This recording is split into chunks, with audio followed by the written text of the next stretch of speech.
Ladies and gentlemen, are you sitting comfortably? Flat as I'm looking on. Anyway, so let's begin. So welcome to the Ecology, Cosmos and Consciousness Salon.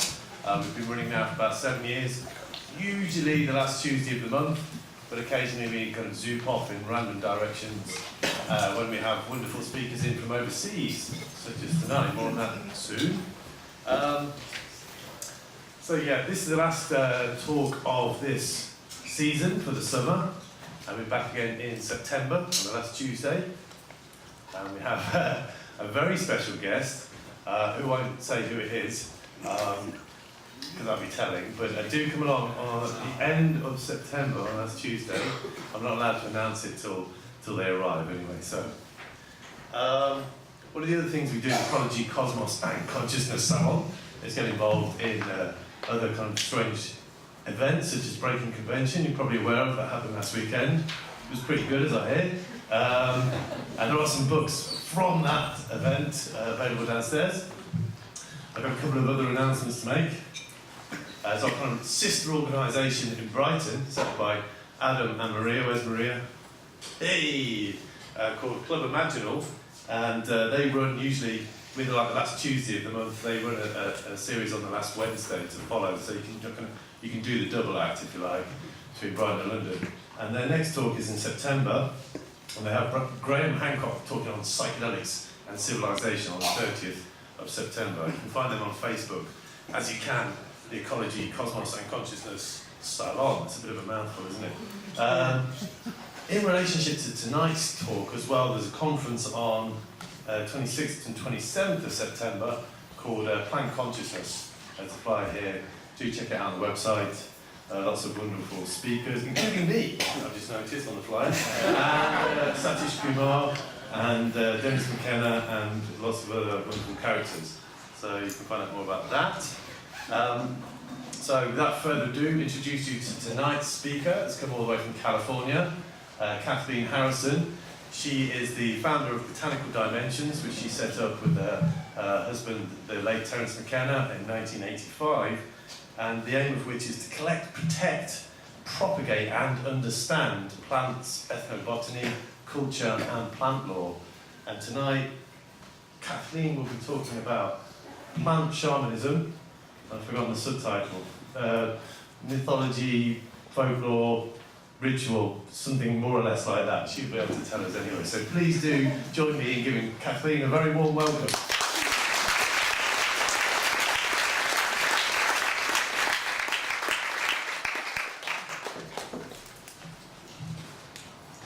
Thank you, David, and thank you everyone for coming and fitting into this room, and thank you to this really nice place for hosting.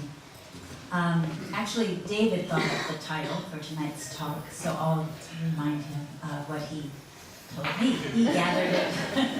He gathered it from a paragraph that I wrote him in an email, and it's absolutely fine. It's really big, and so we'll just touch on different parts of this. But as I understand it, the formal title is Plant Shamanism, Ritual, Symbol, and Myth. That's what it is. Ritual, symbol, and myth. And so, yes, we are in kind of the afterglow of that great conference last week, and I would imagine that if you're here, you may have attended that conference, or at least you're interested in shamanism, psychedelic plants, ways of thinking about ceremony and nature, and the kind of topics that this big umbrella title enclose. And so I'd like to just share my perspective on some of these and maybe talk for 45 minutes and then have another 30 or 45 minutes of question and discussion based on that. I like interacting with what you're wondering about and hearing your questions and being spontaneous, which is also how I like to speak. So it's a little stream of consciousness, but I hope that you can go with that. And if you're in this, if you've come to an event titled this, you probably like the stream of consciousness. Hopefully you like the stream. So I thought I would just begin by using as keys talking about the terms. Very simply, the terms of the title, plant. When we say plant shamanism, we're referring to plants, of course, species in nature. You all know what a species is and how it's distinct from other species of plants or other so-called kingdoms, which some of us like to call kingdoms, the plant kingdom, the fungal kingdom, etc., animal. And but plant shamanism really is kind of an umbrella term that includes modern shamanism as well. And we have known for a century or so that we modern people that fungi are not actually plants, but we do, for the sake of talking about these larger categories, include them. So in tonight, plant also includes the fungi, and those as well are species botanically, mycologically, in the case of fungi, so biologically, but also in terms of this kind of thinking, this worldview that includes shamanism. They are often, in many cultures, and probably all cultures originally, seen as beings or entities that actually have some kind of an identity, some kind of an awareness, a self-awareness, and some kind of role to play in the community of all the other species. If we think of this project that we're all in, the arising and evolving and adapting of life on this lovely, wet little planet, then we could think of all of this as a story, as a great conversation that's unfolding between all of these beings. And the conversation keeps changing as the beings adapt. Some of them disappear, others arise. There are times of crisis, and we are in one now. And on the global scale, but there are always times of crisis on a continental or a cultural scale. And adaptation has happened at great, it's pushed by crisis. It's, in the way that obstacles create opportunities, crisis creates these kind of shoving us into evolving a little more quickly, into understanding what's around us and learning to work with it. And so, again, we are in one of those times, and we all know that now. And I'll move on to the next term, but I just want to say in terms of psychedelics, I think I'm not the only one who suspects that one reason that the psychedelics seem to be really active on the planet and moving around, sailing around, flying around, walking around, and moving into our minds and mixing cultural traditions is because we are in one of those crunch times, a time of great uncertainty and change and a kind of desperation that isn't just human, that has to do with the collective of all the species. So let it run through your mind as I go through more of sharing my thoughts tonight, that perhaps these species, if they are, as is believed in these traditional and indigenous cultures, that perhaps they have awakened in a way to say we need to step out of our culture of origin, away beyond, not away from, but beyond the people who have first understood us and worked with us for so long, and touch others in the world, because the world needs more insight, because the world needs more connection and interconnection, because if everyone lives on their own little plane, then we take for granted all the others, and the whole community that is Earth suffers. So one way of thinking that's kind of arising in recent times is that the medicine, or as we often call it, these powerful plants and mushrooms and brews, the medicine is awakened and it's on the move because it's here to interact with us, to help us be more awake and on the move in looking for how to knit it together. It will all keep changing. There's nothing we can do about that. That's the nature of reality. But how do we hold some kind of coherence and balance, and hopefully some kind of ecological fairness, or heart and mind together. I mean, these are just huge topics, and I'm and I'm shrinking them down to be able to talk about them, but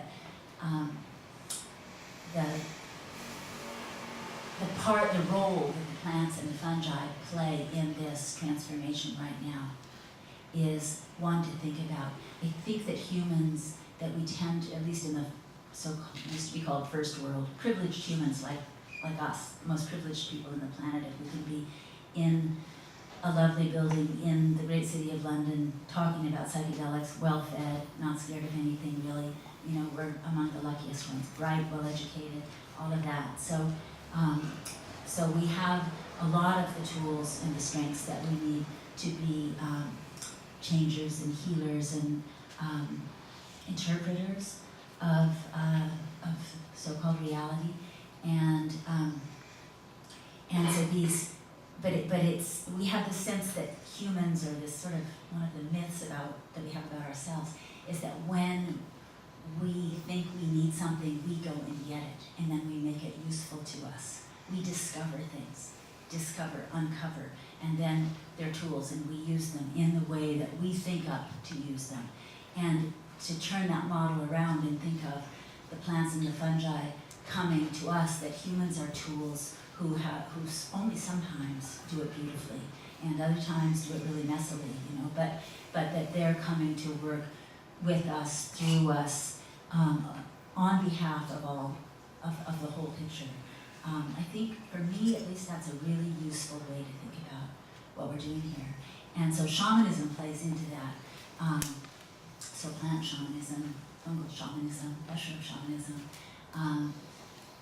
Shamanism, as you know, in a nutshell, is a shaman is a person who has developed through training, initiation, intentional initiation or unintentional, sometimes through tragedy or through trials, the ability to see the really big picture and the ability to step across that threshold into another way of being, another way of seeing, into a world of invisible, usually invisible action, and then step back again. So someone who crosses the threshold both directions and then learns to be able to help others cross that threshold both directions, to go over, to see, to heal, to understand, and to step back again at least as good as you first went across that threshold. And so a shaman has a great responsibility to do a really good job of that, to be a really good shepherd for her or his people, his beings, and to be a good shepherd. I know I'm mixing kinds of metaphors here, but of the plants or the mushrooms that they're working with too, and of the spirit beings on the other side of that threshold, which every culture that has shamans, which is basically all the cultures until we became so kind of like hardcore, you know, that's the only thing that's real is what we can touch and what we can see. We in the modern Euro-descended world, and I use that term Euro-descended, which I kind of just evolved to because I come from the United States of America, and I speak to mostly Euro-descended people, and I think it's important when I'm talking to people who come out of this tradition that first of all, for several reasons I use that term. One is it's simply the fact most people are white that I'm talking to in most of these rather privileged crowds, and teaching to and working with, unless I'm doing field work with Indigenous people, which is the other thing that I do. And then those are Indigenous people usually of Latin America or the Pacific, and Native Californians as well. And let's see, and the Euro-descended also, that term reminds me, and hopefully reminds us in the States, that we are not just this stew of mixed nationalities and forgotten ancestry, which is how a lot of Americans think of themselves. I think Europeans are closer to your roots in general. And you have the place right here. I just went up to Wales for a week and hiked around and Snowdonia and out on Anglesey. And I was so moved. I have English, Irish, and Welsh ancestry. Is this working? It's kind of going on and off. And I went not only to see the beauty that I'd heard about and meet some great people, but because I wanted to feel those roots, you know, because the stories didn't come to me from Wales in California, and yet I knew that I was linked there. And so Americans generally were like that. We're a mix of all different European nationalities, and sometimes African or Asian or Hispanic blended in. And we don't usually have the stories, and we have this sense that we can't remember our Indigenous roots, that we don't even have Indigenous roots, you know, because we've been displaced by another continent, being another continent away, not just by modernity and by class and all the things that may have separated you from your ancestral roots, but to remember that we all once were Indigenous, and we all once had shamans in our culture, and we all sat around fire circles, and we all sang songs, and we all found ways to have visions one way or the other. And it's in every one of our ancestries to do that. And I just think it's really important to remember that while we learn from shamanic cultures that still exist, that come from the Amazon or from Mexico or from Lapland or the Inuit or these various places, it's, you know, where it's alive, we can learn a lot about it from those people, because in shamanism, in vision seeking, there are patterns. There are universal patterns of technique, of motifs that we encounter there, of ways to understand the invisible world. And by witnessing those through the eyes of people who are still engaged with their own history of understanding, with their own language, their own worldview is what that is, that can awaken that in us. But it's not that we need to go and completely adopt someone else's. It's like, how do we find what is authentically ours in the 21st century, which isn't going to be what even was authentically yours in the 12th century or whenever your people last did that, you know. It's always evolving, and nature teaches us, biology teaches us that everything is always adapting to stresses and opportunities and influences that arise around. And so I really feel that that is happening here too. It's happening with consciousness, and we need to be aware that we learn from all of these influences. We learn from our visits and from those who visit us, from our reading. We learn from our individual forays into the unknown, or our small collective ones, and we let those things, I think probably many of you have learned how a song can arise in a ceremony. It can arise in you. Where does that song come from, you know? Is it necessarily something you learned somewhere, or that someone sang to you a long time ago, or yesterday? No, maybe it actually comes right out of your roots, right out of the stone on which you were born, right out of your genes, or however you like to think of your embodied ancient memory. So it's a challenge for us to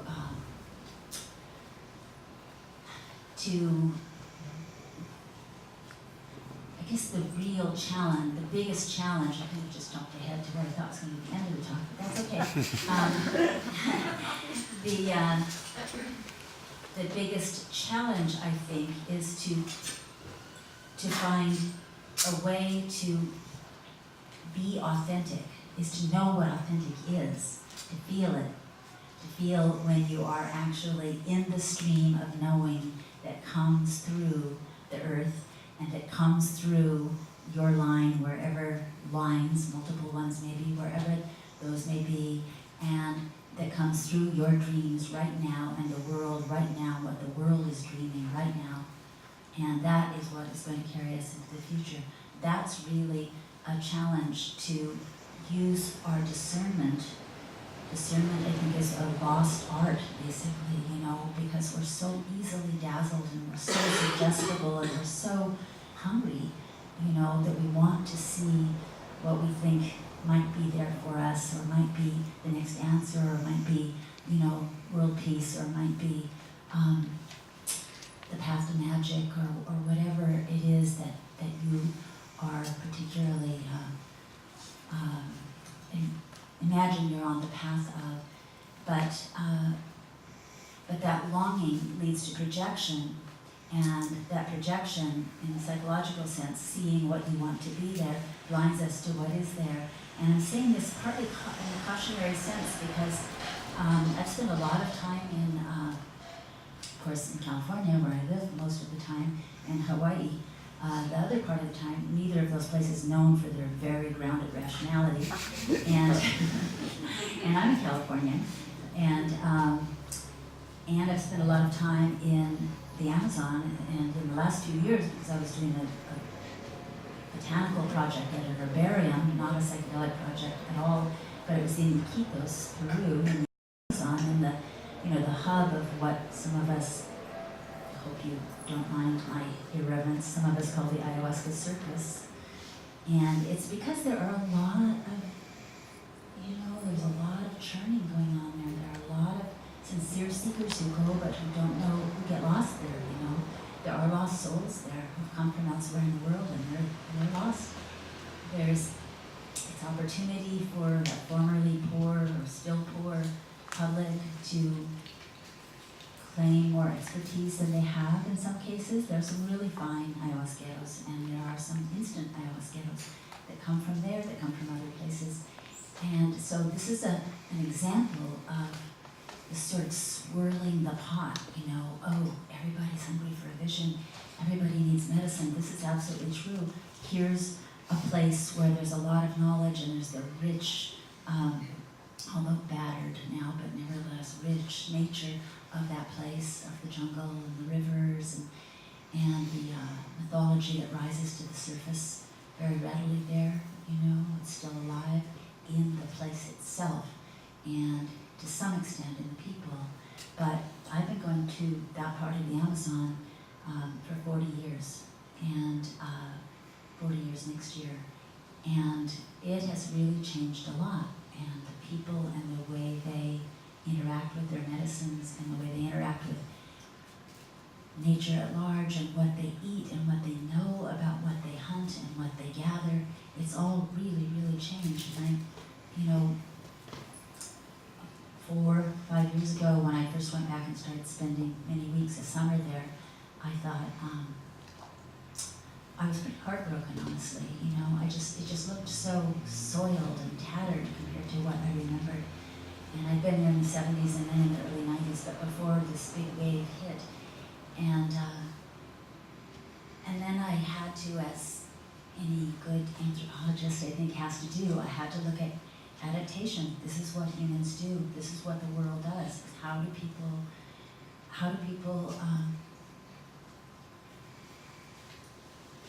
have to let go of things and pick up other things in order to keep going and keep changing.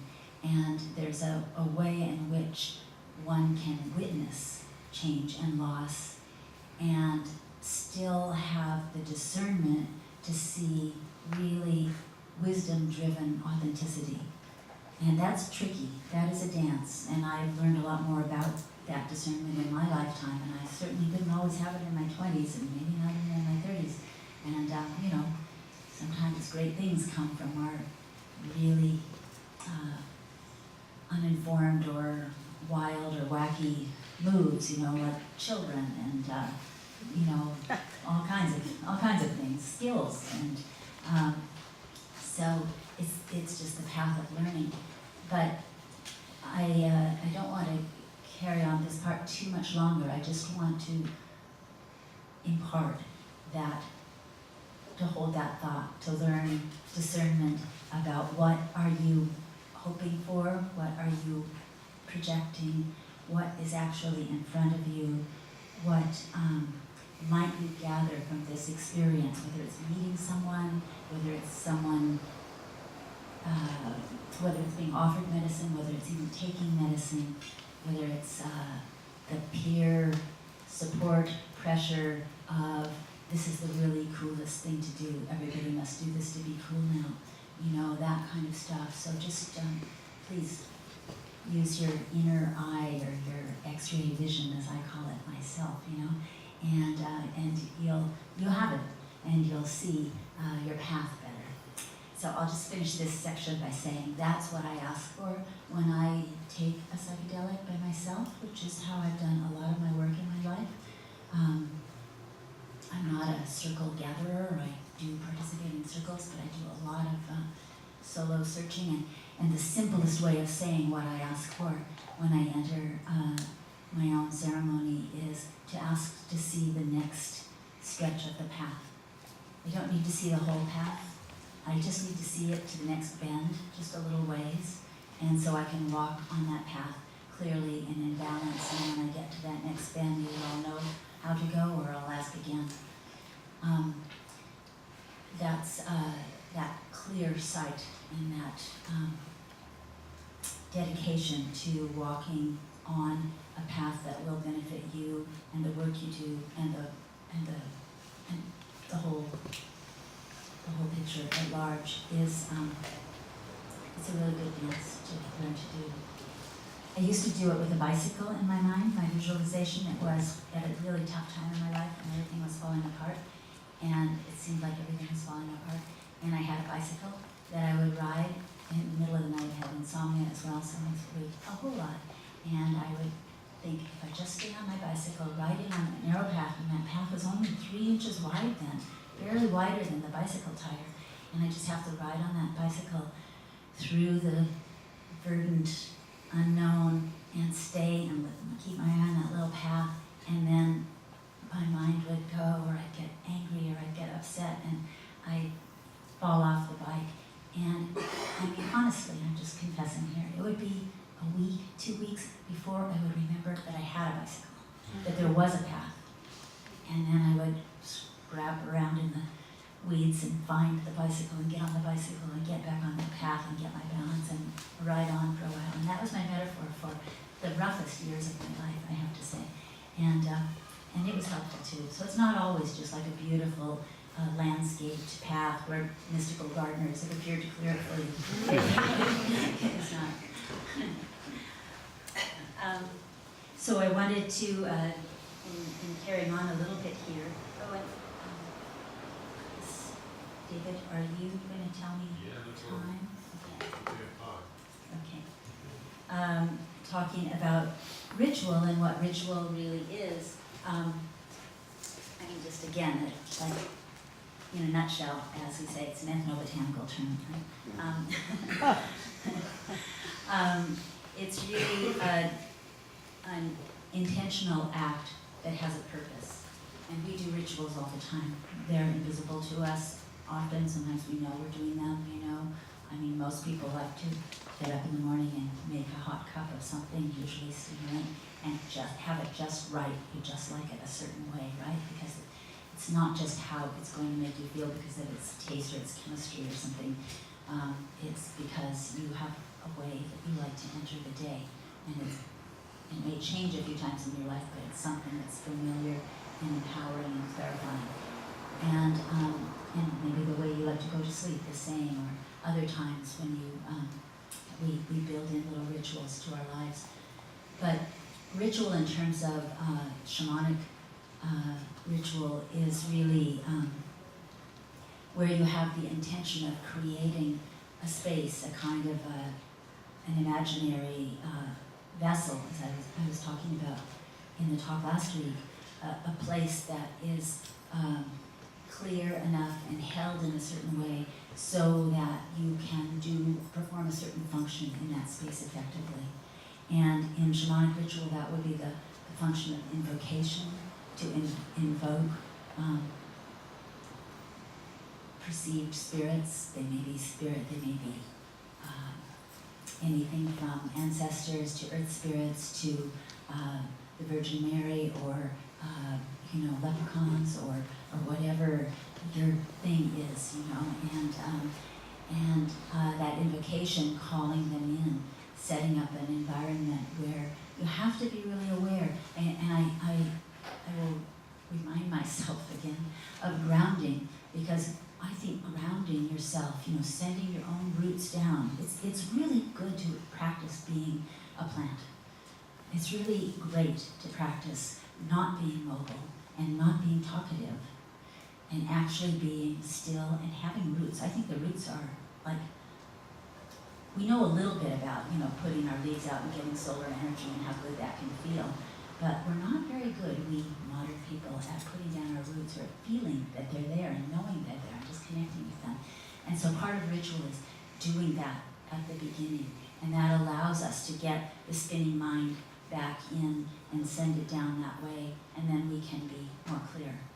And at the end, in order to step back out into the world, at the end of whether it's a 10-minute ritual or a 10-hour ritual, to do that again, to always remember the body is the gift that we have that plants don't have, that the fungi don't have. They don't have bodies that move around. They don't have the same senses that we have.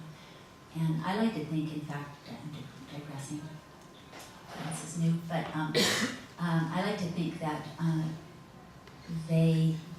part of the reason they're so interested in us is because they want to feel what it's like to have a mobile body, what it's like to have hands and fingers and skin and senses, and what it's like to move around and do, at least think you're doing what you think you want to do. But grounding is like where we remember what it's like to have roots, and it can happen anywhere. It's really, really, I find it like a breath of fresh air. So there's breathing, we know that that's like the first shamanic technique, the first and last breath. And song is part of breath, and orations are part of breath, and all of that.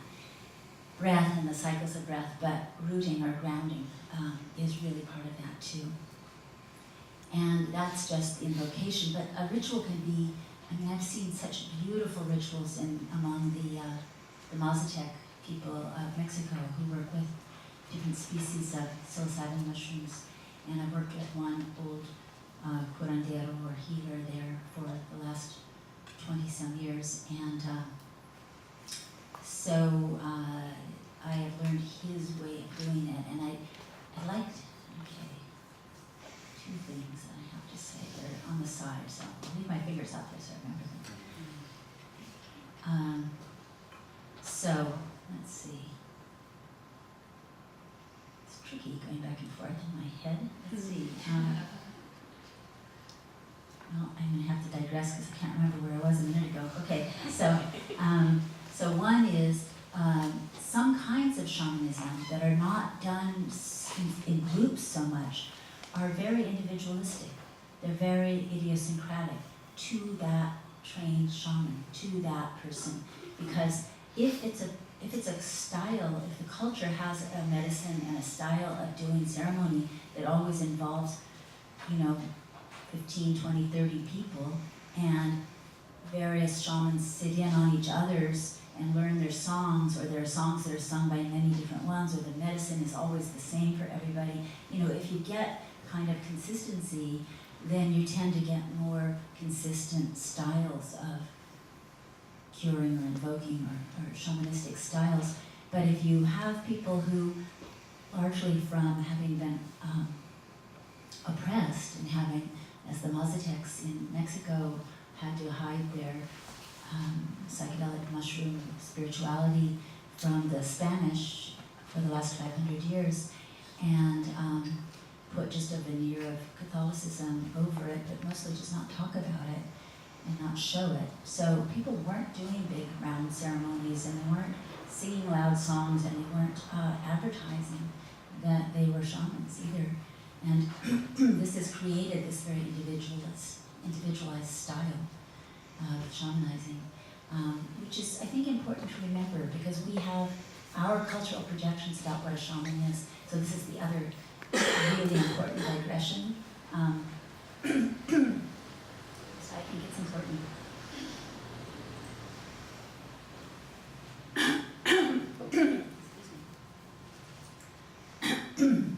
That shaman itself, which we spell S-H-A-M-A-N, is a word from the Tungusic or Siberian tradition, and it is not from the same origins as our terms man and woman. And so that means that the plural of shaman is shamans.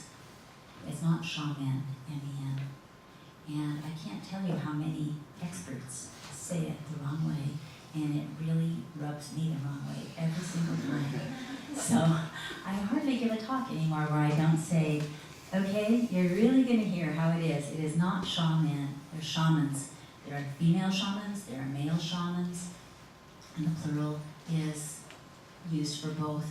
And there are too many ways that we don't speak up about that gender issues are tucked into the cracks of how we think collectively, and if we don't mention them, then they just continue to reinforce old power structures, you know? So we're not going to say that anymore, right?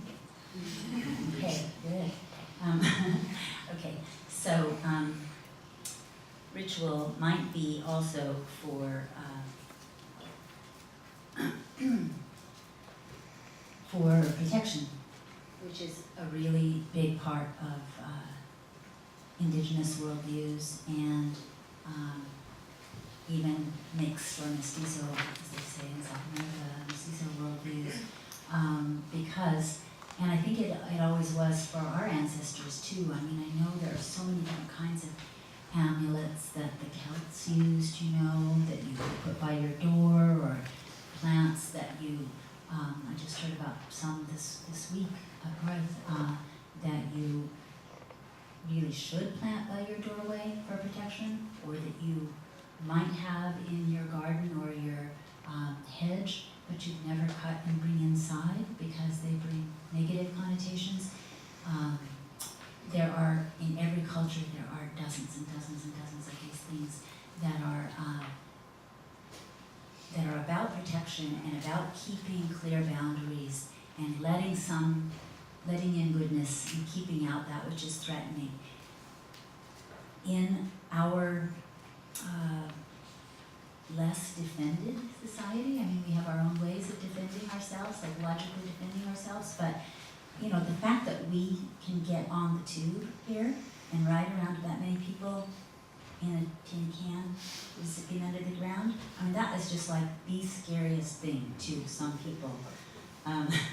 It's pretty scary to me because we don't have those where I come from, but it's because of, you know, vibrations and intentionality of others, and that there's just no space to create to protect your aura, you know. You have to give that up. So you have to, maybe you all are, you have to be really like thick-skinned, sort of, you know, to be energetically safe. And if you're thick-skinned, in order to not be affected by everything around you, then that is also keeping out some of that other good stuff that we want too. It's an adaptation that urban people have made, okay? But in the, I have people in the States ask me, why do you talk about protection so much? What is it? Why are people so afraid in these other places?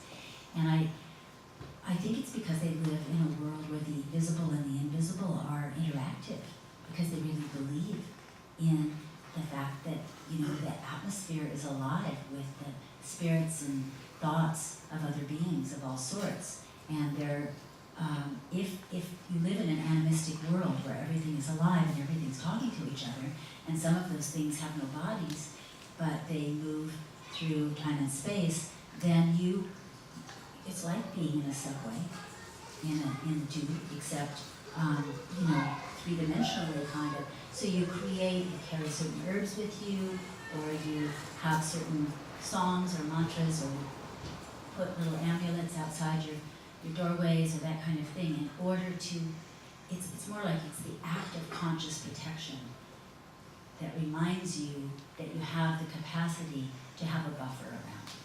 It's sort of like a double intentionality. And those are all rituals too. And they're shamanic rituals. They're the smaller ones maybe, but I've been in many ceremonies like healing, where somebody's come to be healed, and the curandero or the shaman, the ayahuasquero, will say, what you need to do to get better from that chronic ache in your gut is you need to first of all, stop sleeping with that guy who isn't your husband. And secondly, put amulets that you make out of a little piece of real cotton that came off a cotton plant, wrapped around a feather and a rock, a white rock that you find in the river that looks like the bone of a certain fish, and you wrap those up together and you make 4 of those and you put them up in the corners of your little house, and you say to that particular tree, I am really sorry that I behaved in such an irreverent way, and now I'm going to be more clear and be more honest, and then your ailment will go away. That would be a typical prescription for getting over a chronic ailment. So you're addressing all these different aspects of your behavior, of your thinking, of your space, and that would be ritual.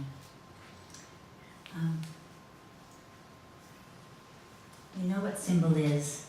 Symbol is something that represents something else. And I wanted to share with you something that I heard a couple of months ago, and I've been thinking I wanted to say it sometime, so this is the time. I read, I think it's an old Eastern European, maybe Croatian saying that's symbolic. Life is like licking honey from a thorn. Isn't that interesting? The honey is, both of them, the honey and the thorn. I just thought that was great. What a cool way to put, it's ethnobotanical, okay?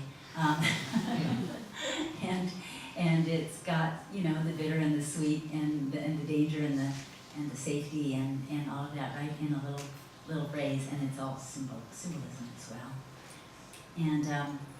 And then mythology, I thought I would share with you, and myth is in the title of this, and these are all huge categories, of course.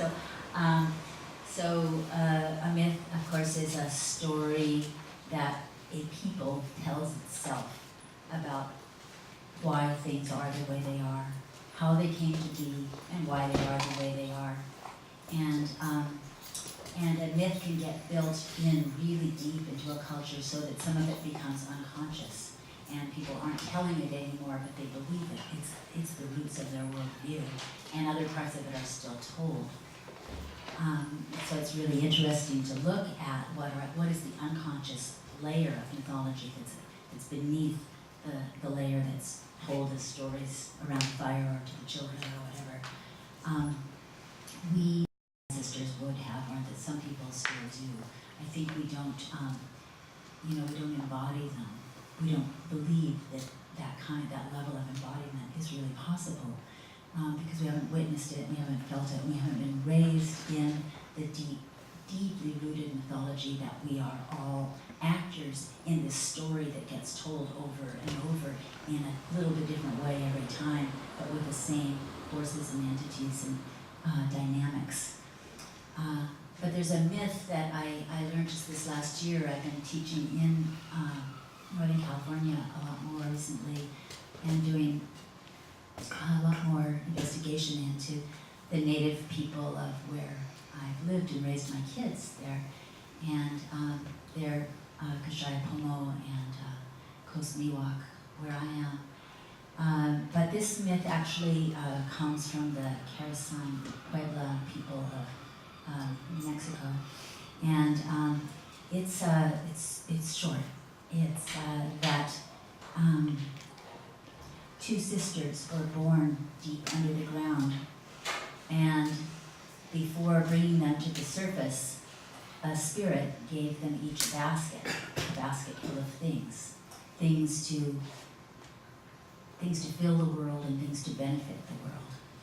And the first sister arose, and in her basket she had all the plants, and she had all the mushrooms. She had all the fetishes, or the little tiny carved symbolic objects of the wild animals. She had everything wild in her basket. And she came up and she offered it to the people, the first people. And then she stayed to see that everything took root and everything thrived and everything fruited and that the animals came fully alive and that they reproduced and that the world was peopled with wildness and that humans would have that wildness and her abundance. The other sister rose to the surface after her, and she was more light-skinned. This story probably arose in the last 300 years or so out of the Pueblo people, so you can see influences in here. She was more light-skinned. She was talkative. She was kind of restless. She couldn't stand still. But she had a really interesting basket full of things. She had in her basket domesticated animals. She had goats and sheep and chickens and things like that. And she had tools. She had objects made of metal. She had seeds from plants from far, far away that weren't from that place. And she gave these to the people. And then in the bottom of the basket, she had the written word. And that is the last thing that she gave to the people. And then she said, I'm out of here, bye. And she left them to figure out what to do with all these things. And so this is like 300 years old, this story of the Pueblo people, and this is how they feel that everything came to them. And they're still working out what to do with the second basket, of course. But I just wanted to share with you because it's got different elements of what we're talking about here.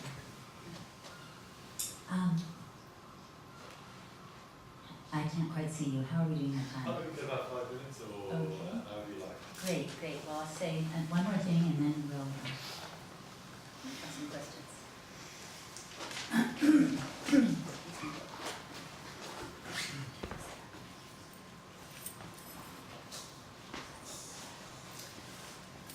Oh, I know.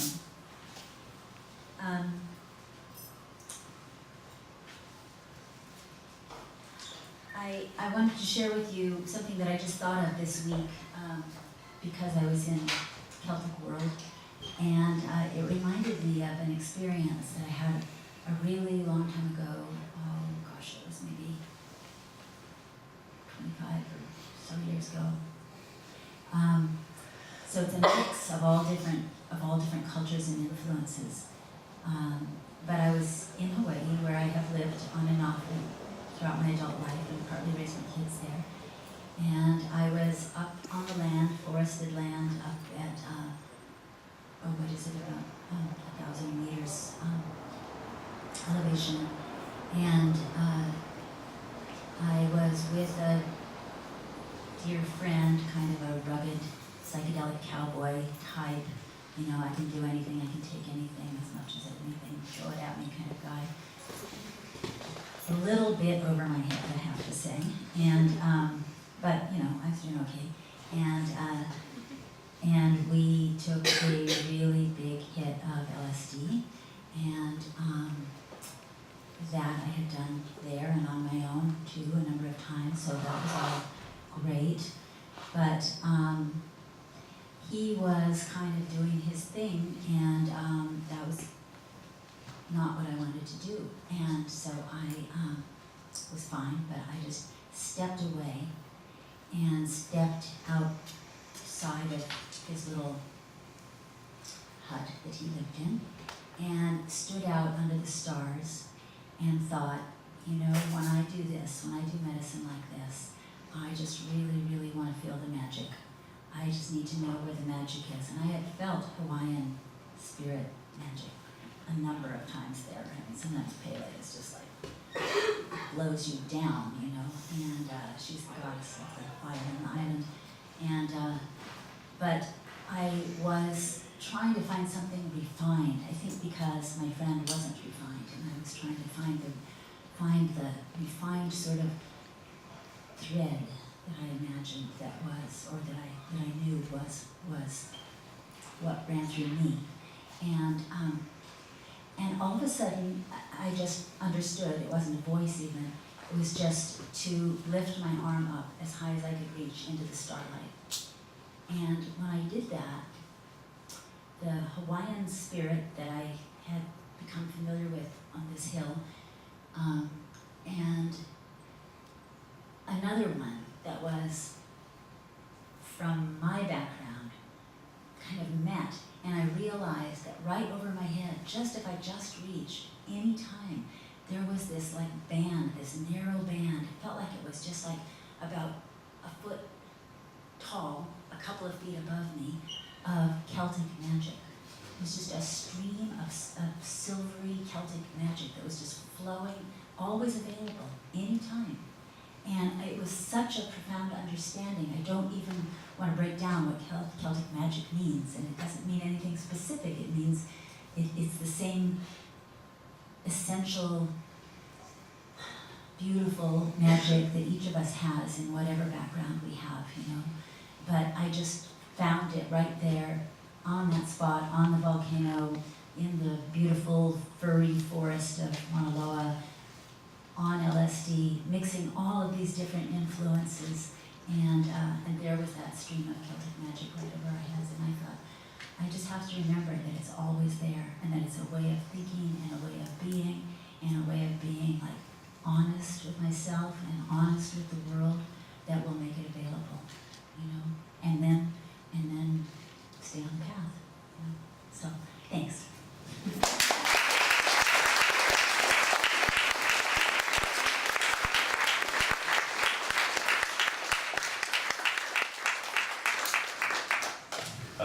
Thank you very much for that, Kathleen. That was a wonderful talk. Very great to have you in. So I'll give you a chance to have a think about the questions you may have, and you can stick your hand up and have a little scrabble about the Celtic magic yourself. Meanwhile, I'll take my host prerogative and kind of get the ball rolling, and just to say, yeah, I looked at your talk and great. But if you, so this kind of perspective where you, the thing you said at the beginning really kind of struck me, where you take the perspective, the species-centric perspective on reality and turn it on its head. And you look at it from more kind of fungal, plant-centric perspective. Looking upwards or looking downwards, but looking from that perspective on civilization, on the ecology, on humanity. Well, how does that kind of, when you kind of begin to engage with that, how does that shift your perspective on reality, and how does your worldview become in that instance? Does that make sense to you? Tricky one to begin with. How does my worldview become under the influence of reversing?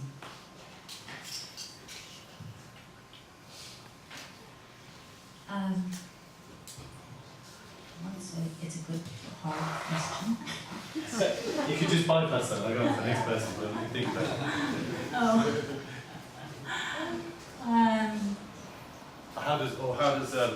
Yes. How does, not just yours, but how does, humanity's perspective could or would change if we going to view things from a less species-centric perspective? Yeah. What's the benefit of that? Well, I think it's more communal in the sense that of all the species being communal. I think it's like the first sister. She's communal with all the species, and our approach generally is like the second sister, much more solo and like, here's the stuff, good luck. I think that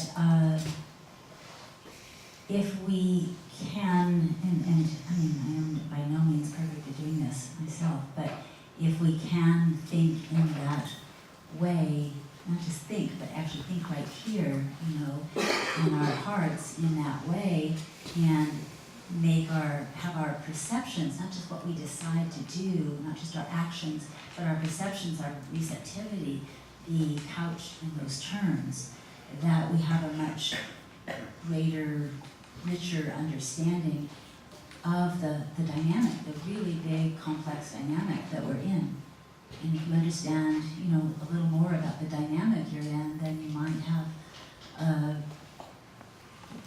little bit better sense of how to make your choices in it, Sounds good enough. Take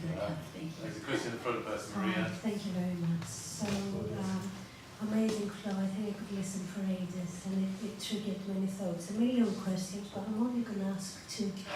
The first is I'd like to ask you about initiation and rites of passage, because I think it really links in with what you talk about, and I'd like to hear a bit about that. And the second, you sort of covered, I wanted to ask you about LSD, because we talk about plant medicine, and LSD has been a precursor of amazing collective shifts, and I wonder what place it has in your personal process these days, when plant shamanism has sort of taken over in many ways, and LSD has kept a quite particular position, and I wonder what position it has for you.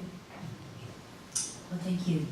Those go together because I'm of the generation who was present for the introduction of LSD to the culture, and it was our initiation.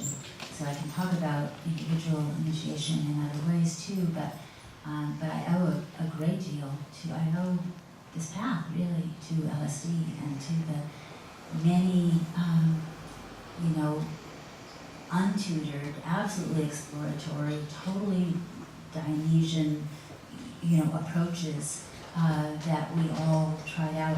That there are a few of you in here back in the day when we didn't know the word shaman yet. We didn't realize there were traditions of people. We didn't know what was on the other side of the threshold at all. But we dove in, and there were casualties. There were casualties that never recovered, psychological and otherwise. And there were also people who delved for a while, and it was just wild, and then they retreated and decided to be Republicans, or whatever. And then there were all of us who became, I give that early generation from the 60s a lot of credit for being game changers in a number of ways that persist, in the way that we began to, the whole back to nature movement and all that meant in terms of what we eat, and the beginning of organic food and herbal medicine and the whole renaissance of herbal medicine, and remembering, recognizing what was lost and it could be brought back, cultural revitalization. I think I really credit, we can't separate these influences, but that period of time, the brief false complacency that followed World War II in the States as well, and then, the restlessness of the times that broke a whole big generation out of it with LSD and music and all the things that were attached to that. You can't separate the threads, right? It was a weave of things that happened at a time that still permeate our daily life in mostly positive ways. And I think two of the most important ways that I'm seeing all the time still are that we took back birth and natural birth and birthing in the way that we wanted to.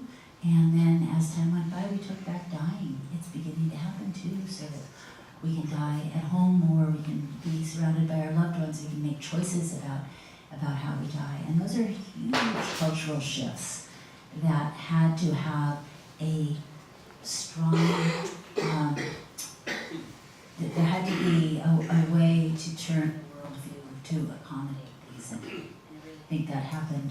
In terms of individually, for me, initiation came through LSD, and my first, massive experience was Gnostic, really. It just pulled the rug out from under everything, and I understood that everything is an illusion and always would be, and that I had to just rethink everything.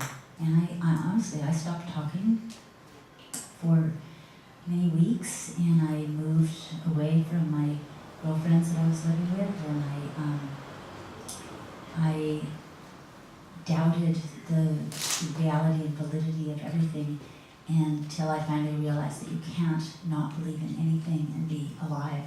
And then I made the choice to begin with believing that the sunset was real, because I've been feeling really bugged by these beautiful sunsets that weren't real.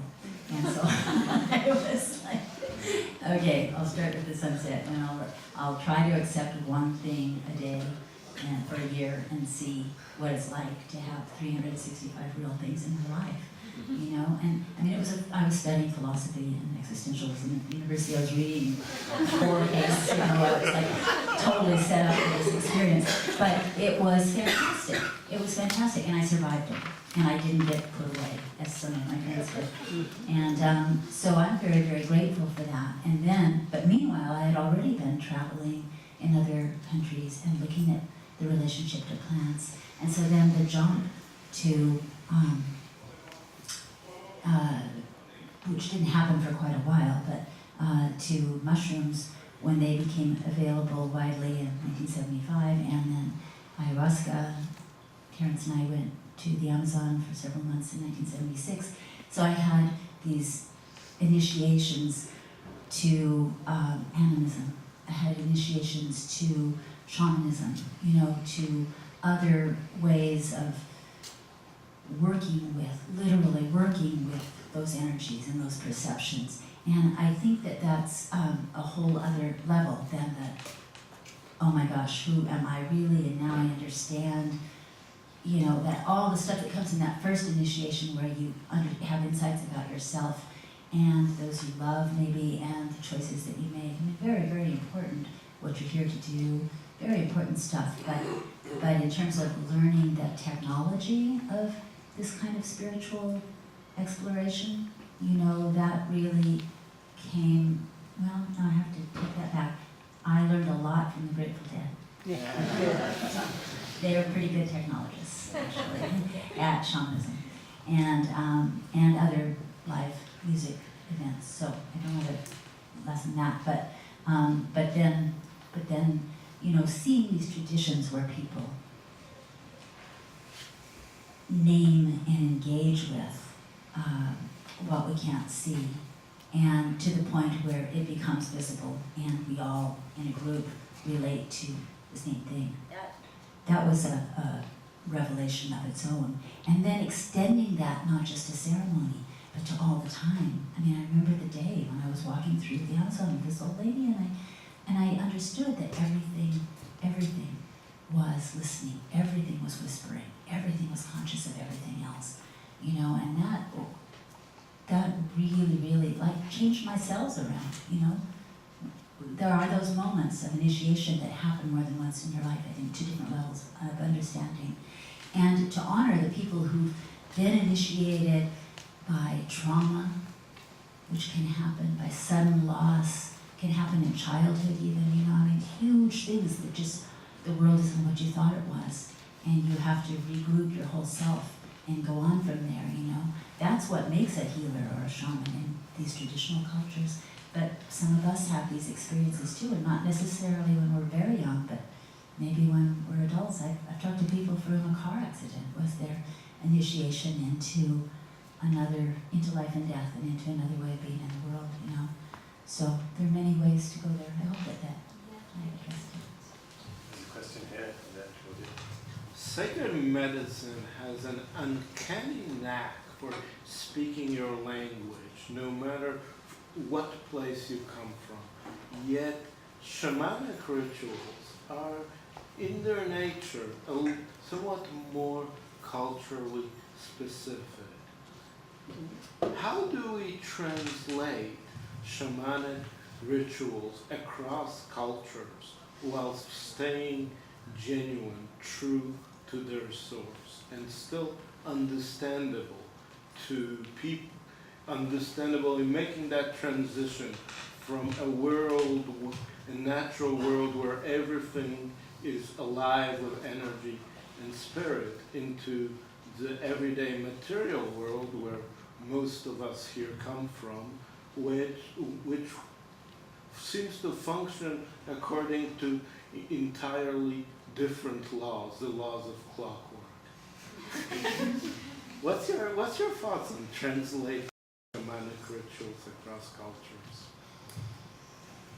Well, I think you asked kind of 2 different questions there, but translating shamanic rituals across cultures would be one, and then if I understood you correctly, how to translate the understanding in, if we use the dichotomy sacred and profane, the sacred time into daily or so-called profane time. Those are two different questions. But to deal with the really big question of how to translate, I was kind of addressing that previously, how to translate explanations of reality, actual taxonomy of another worldview into the world that we live in.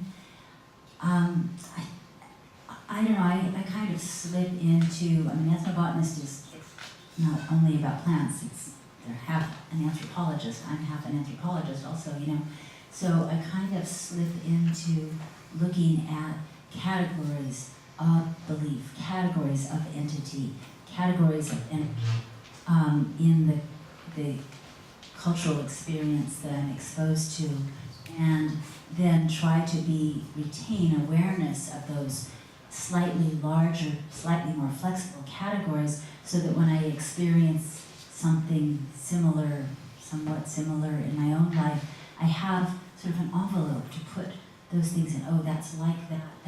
That's part of this pattern of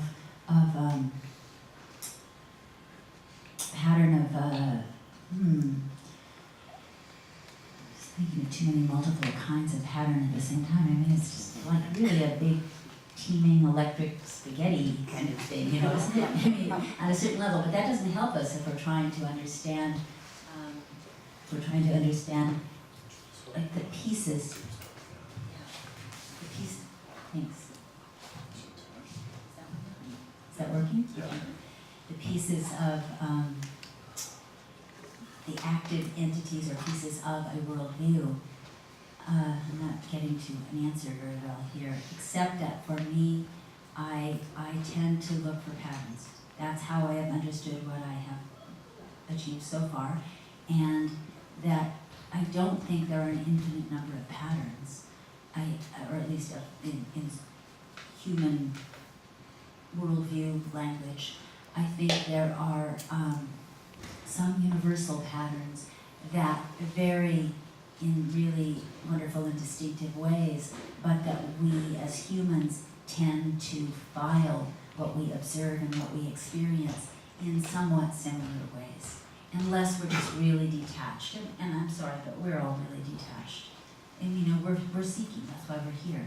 But we don't have a big, beautiful story that wraps up all the pieces and tells us why they're related and where they came from, And maybe we will again. It's not hopeless. I think we're on the path to that. But I bet if that's in 1,000 years or maybe 200 years if we're lucky, we'll keep working at this kind of understanding these realms, and the world keeps swirling its peoples and its worldviews together in the way that it seems to, and the plants and the mushrooms keep on trotting out into new territory, then I bet that there will be patterns that some future philosophical psychedelic anthropologist could identify in the way that the descendants of all of us, including the Shipibo and the Mazatecs and the Londoners and the Californians, and the ways that all of us see, if we are on this collective path of trying to understand reality and help the planet along another step. I think that we will find that there are parallels between those. We're right in this transition. It's barely been happening. Ayahuasca has come into the world of London in the last, 30 years or something like that. That's a second, So our lifetimes are happening in this introductory period where the beginning of mixing of cultures that's not happened before. If you just think about food and medicine and drug plants, maybe some of you know this term, the Columbian Exchange, the biggest mixing of genetic means in the history of the world happened in the last decade of the 15th century, from the moment that Christopher Columbus, that troubled character, landed on the island of North America and dropped some things off and picked some things up. And the swirl of food and drugs and disease and language and concepts, but most of all, just on the biological level, all just began happening then. And people who talk about like the history of food and medicine and these things say that was the moment. It's never happened before. It can never happen again that way. That was the moment that like jumped from Pangea, the one continent that split up into multiple continents over hundreds of millions of years, and all of that division and that evolution that happened because of isolation, all was undone in one decade of genetic exchange. Talk about GMO, that was the big moment. We're just like putting language to it right now. But what's happening right now is another level of that that's been happening since the mid-20th century into the 21st century, and that is this mixing of these agents or these species, these medicines, these worldviews that are swirling together with others. And we're just like we're just like the guys who were rowing Columbus's rowboat. We just barely realize what's going on, but we know something really big is happening, and we're trying to understand it. So we should check in another few hundred years and see what we think about it. Hope that was helpful. Yeah, I mean, you moved on kind of from my question. I love the concept of being more like plants and taking the time to be still inside. I'm quite interested in the Greek stuff and the Lucius stuff. And the Greeks were very good. I mean, they were always turning people into plants, weren't they, as a sort of reward for living a good life. So obviously there's a meaningful connection there. And I suppose, following on from what you just said, it's like, have the paradigm shifted? Are we we're involved in making up a new story for us all? And that's what's really interesting. I mean, you've touched on that, but is that a question? But you know what I'm saying. More thoughts on paradigms. I think it is. I mean, I don't want to say that we're in a whole new world now and everything is different, which is what it feels like after your first initiation. Individually, sometimes collectively, that is what it feels like. And so in some sense that is true. But, the old patterns, our love of matter, and matter is really problematic. We're really attached to it. And greed and power, oh my God, power, any society you look at, including any psychedelic circle and any version of history, power is still just as much of an issue as it is. Enlightenment doesn't apparently get you away from power, or in other words, it's not really enlightenment. But the paradigm is, I think that we're in the aura of paradigm shift, is what it is. That's what I meant by saying it's very early in this. And maybe we can really, it's an unfortunate phrase, but turn the battleship around. That's a phrase they use in America anyway, which there's something really huge that looks like it's headed that way, and like you don't even know where the controls are, but maybe there's some way you can turn the battleship so you don't go into battle. And it has to, we all know, must have to do with consciousness. So if we're working on the consciousness question, as are many people who are not taking psychedelics also, and they deserve credit for that, but if we're all working on it, and that reaches out and touches, the ecology on the vast scale, home, ecology, and the ways we make our choices every day leading into the future and pass those on to the next generation, then, it can be a paradigm shift. When I was acknowledging or for shifting us toward organic food and home birth and, you know, natural life, you know, that felt like a paradigm shift. But there's still so much complex suffering and greed and all that on the planet that we need more. Question here. Hello. Yeah, thanks so much for the talk. My question is, you've had a lot of experience with shamanism of all different cultures. Could you try and apply the human characteristics or traits of a good shaman and how they might work in the modern world, so the Londons and the Californias of the world? Thank you for your question.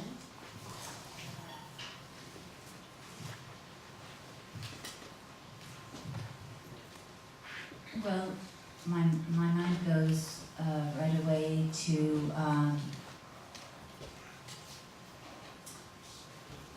guess it would be to the I've worked over a long time with many years ago with one ayahuasquero, and then in the last 22 or 3 years with one Mazatec healer, and although there have been many other experiences, those are the two who I would say I really studied with and really understood, and, you know, especially the Mazatec Corradero really got into his family and learned the behavior and dynamics of the various generations in the family and how they work together and how they, and the daily life, you know, because I think you're asking partly about daily life. Yeah, and so, you know, and those people in that world that I know are subsistence farmers, they grow their own corn and beans, they live on very little money, they're very, very poor, and don't hang a shingle out and take in outsiders for ceremonies because they're old style, you know, and I have to say, as much as I cherish my friendship with him and with his extended family, 4 generations that I know, and have godchildren there and everything. As much as I do, I also see that he's not, you know, walking the ultra-conscious walk every day, every moment of his life. And, you know, in any economy of scarcity like that, envy is a really big factor. It's something that Indigenous people everywhere really deal with, and it's also considered sort of the reason somebody else getting a little bit ahead of the pack of very poor people is a reason that they would attract envy, and envy then is the reason behind a lot of sorcery, sort of like keep on bringing down anyone who gets ahead to the same level. And I mean, I've had Indigenous people explain it to me that they can't help it, it just keeps on happening, you know. And it's, so that's just daily life, along with, you know, it's raining too much, and I've done all my prayers, but still, you know, all the potatoes rotted, or just the basics, you know, and injuries, things that they will do ceremonies about illnesses, bad luck, ceremonies for their own family and for themselves, but they can't necessarily solve it. You know, they ask for mercy, they pray for mercy.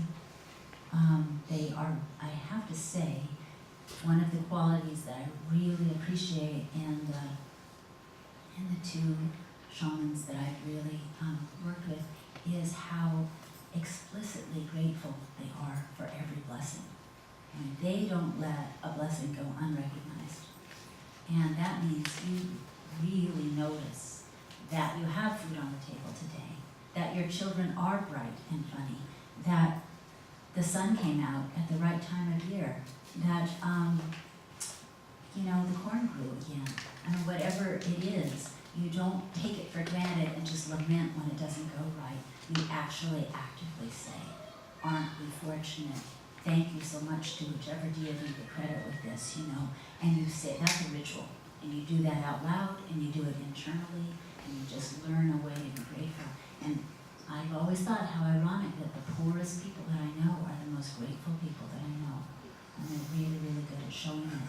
So I think in this world, somebody who's crossing between, you know, who's having to get on airplanes and dealing with ego stuff, you know, and power and, you know, all the vicissitudes of modern life and all the, you know, maybe blessings, electronics and stuff like that, you know. I guess that it would be keeping humility and being grateful. Those would be just, if a person who is trying to be a shaman in this culture could do those two things right there, that would be really, really great. And they would probably be very good in taking care of their people, whomever they were offering their special spiritual services to, if they had that humility and that gratitude. So. Two last questions, I'm afraid. So Craig and then Ben at the back. Kathleen, so you mentioned that you work with Native Americans. Are you familiar with the Chumash Indians? I had quite a few of them when I lived there. You know, they used Dachura as an initiation with the young ones. And do you know the mythology and with our goddess, Kathleen? Do I know? Do you know about the mythology of their goddess, of their people? I just know a little bit of it. Chinich? Yeah. Can I share Yeah. 20 seconds? So I believe they came from Carolina, which is a small island off the coast of California. There you go. So I believe the goddess realized there was too many of them and they had to cross to the mainland. So she made them a rainbow bridge across to the mainland. And as they were going over, some of them fell off into the water, but she didn't want them to die, so she turned them into dolphins. And that's why they do a dolphin dance and they wear dolphin scalps. That's lovely. Thank you. Those islands off the Southern California coast, they're called the Channel Islands, as are the English ones, and Santa Catalina is one of them. There were many different ethnicities and languages of people on the Southern California coast and all through California, and so much abundance there always, so there were many, many people who could live there pretty peacefully. But they looked westward to those islands, and as in many places, looking west, especially if there are islands off the west, it would be the place that they imagined the dead go, like heaven, the beautiful place that the dead go to live. And so the shamans of Santa Catalina, I know, they were Tongva people, actually. Chumash is like the greater region, but they were seen as, they had a particular skill at making spells, which they did with, by making sand paintings. And they made and moved forms around in the paintings of colored sand to make something happen on the mainland far away. But up in the more central to the Chumash region, up around Santa Barbara, up in there, in the northern Channel Islands, and in fact, you're absolutely right, all on the California coast and the Oregon coast and the Mexico, Baja California coast, and inland, well into the deserts, they used Datura, and that's a member of the nightshade family. And it's interesting, thank you for bringing it up, because I meant to mention the nightshades in this talk because your, powerful hallucinogens, or sometimes called witching plants of Europe, are all nightshades, or the ones that are most famous at least, henbane and belladonna and mandrake. They're all in the Solanaceae, which is the nightshade family. Nightshade called that because, when you imbibe any of those, there's a way in which it pulls this lid down over your head. If you've ever smoked Datura, I smoked Datura blossoms. That's as far as I've gone with Datura.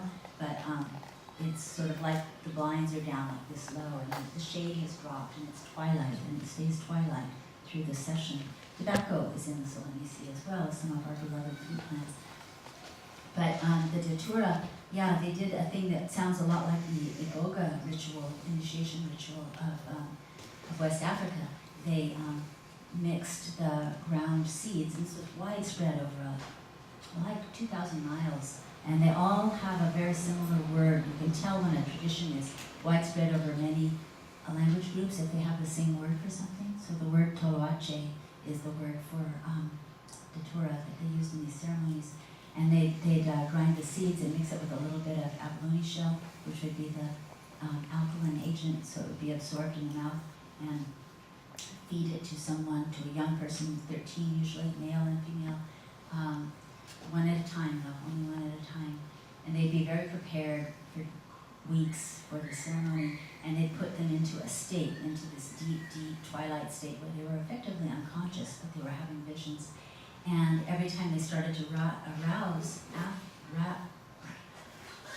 from it, after say 6 or 8 hours, they'd give them another little pill of this ground seed and shell and put them back into it and keep them in that for 3 days and 3 nights.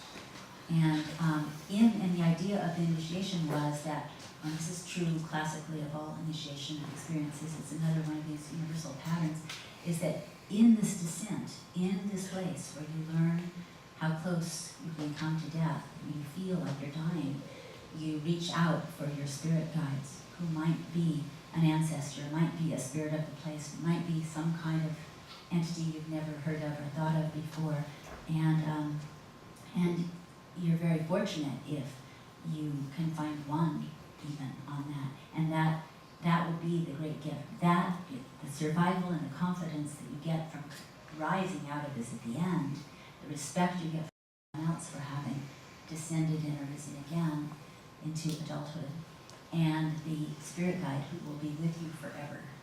Those are the great gifts of that initiation. In a lifetime fraught with difficulty, you might gain 1 or 2 more spirit guides, and they will be like your invisible companions. You may not call on them all the time, or they might be there almost like in conversation with you all the time. It's different for everyone, but that's one of the great rewards of surviving initiation. That initiation isn't done much anymore, although I think that very quietly it's done just a little bit. I met a Native woman up where I live in Shaipomo who said that her, she's the youngest daughter of a famous healer who died years ago, and she said that her older sister was the last one in their tribe to go through that ceremony, and that was in the late 1950s. Time for one more question. If they kind of short, or just one last question from Ben here. Kathleen, thank you very much for a very illuminating talk. The question is another aspect of Dave's original question about this change of perspective from human to plant, essentially. And I think to make it brief, what do you think might be the plant's plan for us?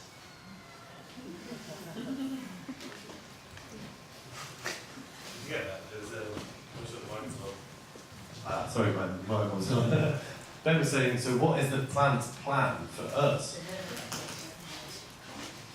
Well, I don't know that I have like a direct line, but I would guess more from being from biology than, I mean, that would be the first thing that I go to is that everything lives in community and depends on every species around them to thrive, and we're understanding even that now we're beginning to understand that so many species actually live inside of other species, that the fungi, now they think that there's a fungus living inside perhaps every plant on the planet. And at first it was just like, oh my God, we discovered that there's a fungus 1 cell thick living in the veins of this tree, and there's another one, and there's another one, and now it's a huge field. Many PhDs will be gained studying this, but it seems quite possible that that's the way that the plant world evolved, is in cooperation. We have lichens; those are a cooperation between the algae and the fungi. They're not a single species. We have ourselves filled with hundreds of species of bacteria. We are a colony, each one of us. We're 70% water, and what do they say? 70% water and 80% bacteria, and what percentage of you does that leave, you know? That leaves your consciousness. And so, I don't know, I would imagine, I mean, I am just guessing, but my sense is from the plants that they just want the harmony of it all working. And, you know, whether we cause climate change or an erupting volcano causes climate change, as has happened many times in history, and there have been little ice ages and dark ages and everything else from just geologic events, as well as from natural trends and extinctions of a predator species that allows other species to overthrive, and that a rebalancing, it's always a rebalancing happens, you know. And we're just one of those species, and we've kind of made a big mess of it, and along with a lot of beauty. And I would guess that the plants would be like, you know, I mean, that they want us to find a way to rebalance the picture. And it might be that there can't be something like us. You know, I think that nature might rebalance our populations too, you know, and that could be really hard to go through. Yeah. But the planet was in a lot more balance when there were far fewer humans, and we lived before agriculture, honestly. I mean, I've taught the history of plants and civilization in universities for years, and I'm more skeptical of agriculture the more time goes on. It just changed the planet so much, and you know, it sort of took this like semi-nomadic, these communities of up to 150 people, and they've done studies like I just read this, how big can a circle of gossip be before it breaks down as a circle of gossip? I mean, somebody's studying this. And it's 150 people. It's the size that is the optimum size of these old communities that traveled as nomadic or semi-nomadic around the planet.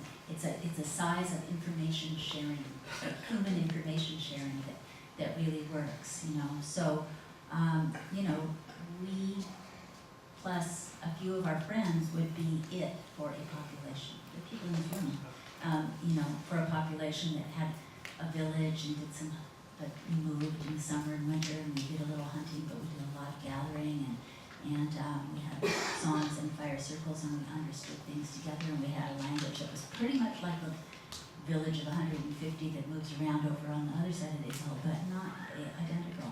I mean, that's a really different way of being humans on the planet. And I'm not saying that's the goal of the plants, but that we know that it worked for, you know, a couple of 100,000 years of humans, since we've been human, until the last 8 to 10, agriculture, our population zooming upwards, us getting this concept of conquest, you know, of turning everything into something else. All these beautiful, you know, this term anthropogenic landscapes, which Britain is mostly an anthropogenic landscape. It's been combed over by people for so long, and it's got beautiful natural areas. I just think it's just a gorgeous place, but everywhere has been touched and changed. And agriculture and fields of sheep and, you know, all of those kinds of things are not wildness. They are another level of learning to cope and learning to feed ourselves off what we found before we began to get so much more complex and stratified and move some people away from nature altogether and put them, stack them up and give them power and keep them, you know, I mean, you know the picture, it's all here around us. Let me take any more questions. I think we've pretty much kind of run out of time. Now, you don't have to go. You can stay around and have a glass of wine, carry on the conversation. And also join me in thanking Kathy Kurz. This is one of the few talks, I think, where it really has covered ecology, cosmos, and consciousness. So, Yeah. brilliant. So thank you very much.